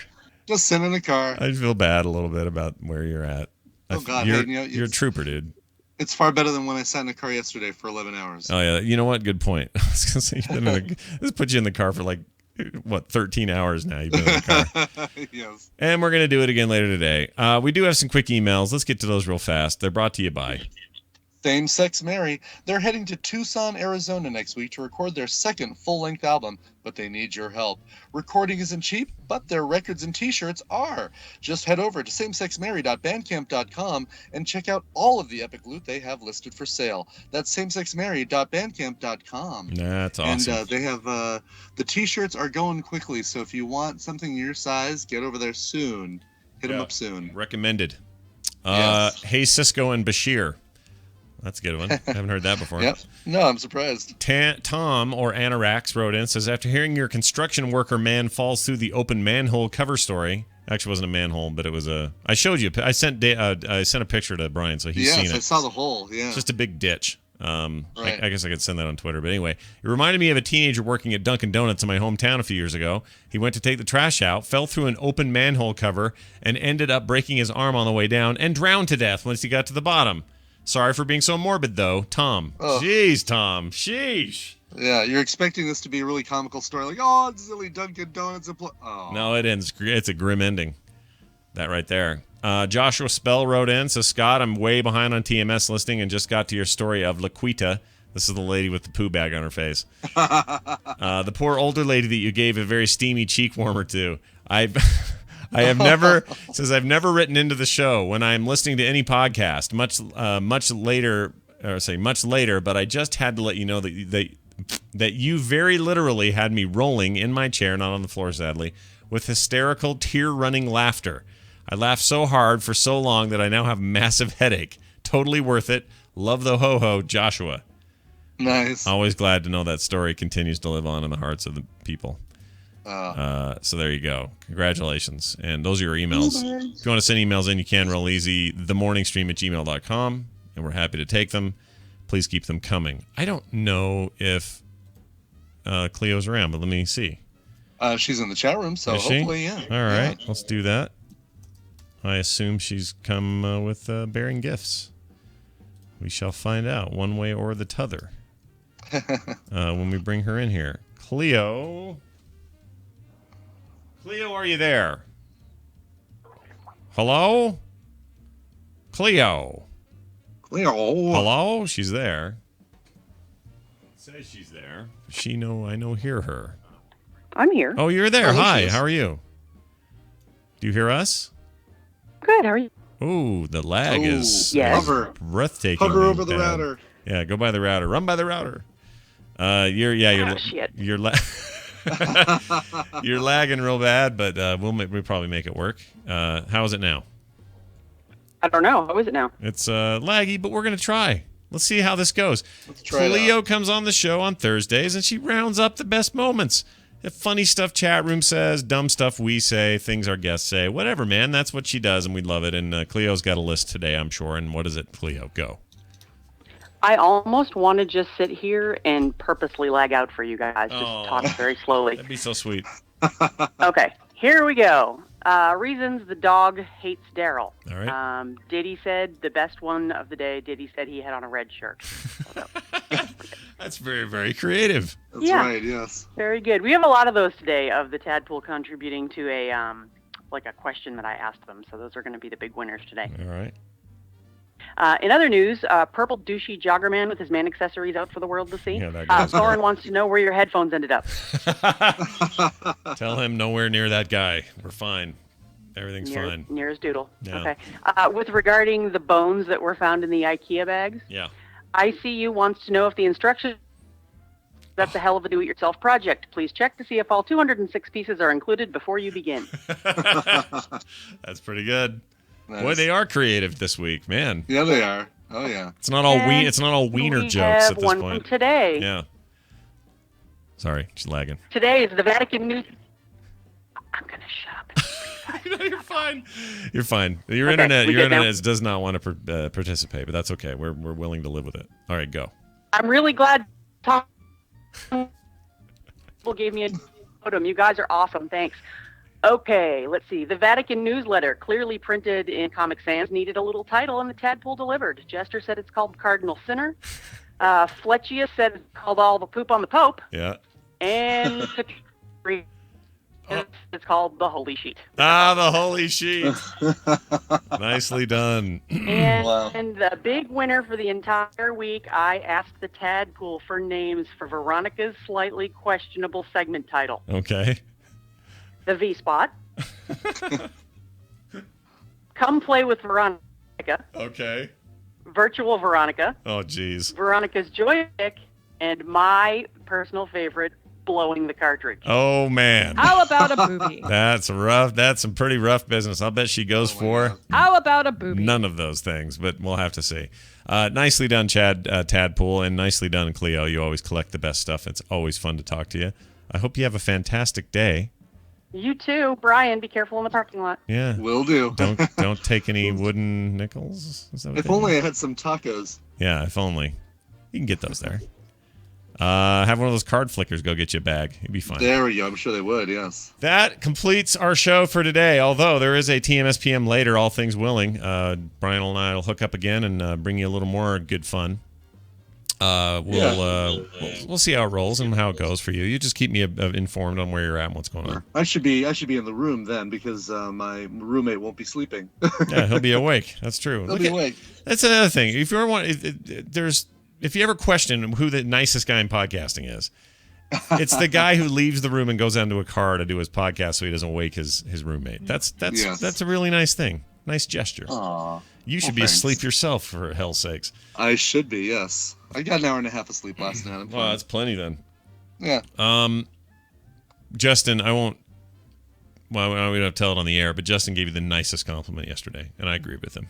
He just said really? Yeah, he said the nicest thing about you, which is totally true. Oh, well, are you going to tell me what it is? I'll tell you what it is. He just thinks it's a long story as to why we were talking about it, but he just says you're just the consummate podcasting pro and you just know like when to say stuff, when not to say stuff, how to say stuff.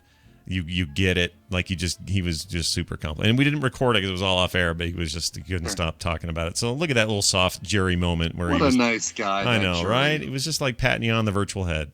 And his beard. It's a thing to behold. Oh, watch, by the way, right after we're done here, I'll be posting the video that my daughter put together from Nerdtacular that finally got done. You guys are going to freaking love it. It's amazing. Woo, cool. So watch for that. So that's coming up. frogpants.com/TMS is our website. themorningstream@gmail.com is our email address. On Twitter, you can find us at Morningstream, Scott Johnson, and Coverville. Did Coverville go up yesterday? It did, yeah. So it's an episode of... what the hell was it? It was Elliott Smith, who I realize is dead, and Dire Straits, because Mark Knopfler had a birthday. So Elliott Smith would have had a birthday yesterday had he been alive. Yeah. But just keep that in mind when you listen to that show. Mark Knopfler, money for nothing, chicks for free, right? That's the guy, yeah. Okay, all right, got it. Sultan of Swing. Sultan of Swing, exactly. Some of the greatest songs of my youth came out of that guy. Great. So check that out at coverville.com. There's a new Boop show today. There's a bunch of new stuff today. So stay tuned for that. And because of your Patreon support at patreon.com/TMS, we will have a Patreon, or we will have a TMS PM later today. That's going to do it. Let's go out with some music. Do you have something for me? I do. So Ty, a.k.a. Luminous Llama in the Tadpool, says, "Hi, Scott and Brian. Hi. I'm terrible at fake names. I'm terrible at fake names. My girlfriend got me into the Frog Pants Network through the instance some time ago, and since then, I've been a fairly regular listener of TMS and every so often a member of the Tadpool. Yeah. On August 9th, my girlfriend of nearly 7 years, Steph, will be turning 26, and I wanted to request a song for her to say happy birthday and I love her. Wanted to request either Sugar Cult's cover of I Melt With You from Punk Goes 80s, or I don't even need to tell you the other one because we have it. Help me, Brian, you're my only hope. Love the show, though. Ty, a.k.a. Luminous Llama in the Tadpool." Nice. Oh, we do have that. It's a cover of modern, I Melt With You. I said modern English. It is modern English. Yeah, I was confusing them with English Beat. Modern English, I Melt With You, covered by Sugar Cult from the Punk Goes 80s CD. Totally got derailed there. Yeah, that's all right. But there it is. There's the request. Play it. All right, let's play the damn thing. We'll be back later. Thanks everybody for being here. Brian, have a safe, bountiful day in Las Vegas, Nevada. Afternoon. Yeah, will do. Everybody else, thanks for joining us. Thank you for listening at home. And if you want to catch the live show, we do this every day, Monday through Thursday at 8 a.m. Mountain Time. And you can just tune in and watch us. Details at frogpants.com/TMS. We'll see you guys tomorrow. No, tonight.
Stuff, but also just make the.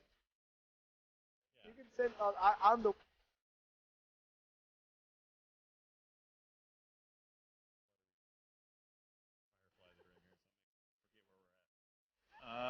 Good job. Thank you, everybody, for being here. We'll be here next time for who knows what the hell, but we'll spoil something.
This podcast is part of the FROGPANTS Studios Network. For more information about this and other shows, visit frogpants.com.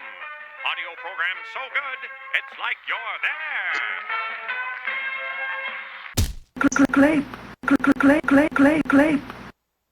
Don't worry, that wasn't you, that was me. In the Utah. In the Utah. Oh, man. There you Very go, dude. good. You're a trooper, dude. I always feel guilty when you're stuck in a car or something weird. Oh, God. No, you shouldn't feel guilty at all. All right.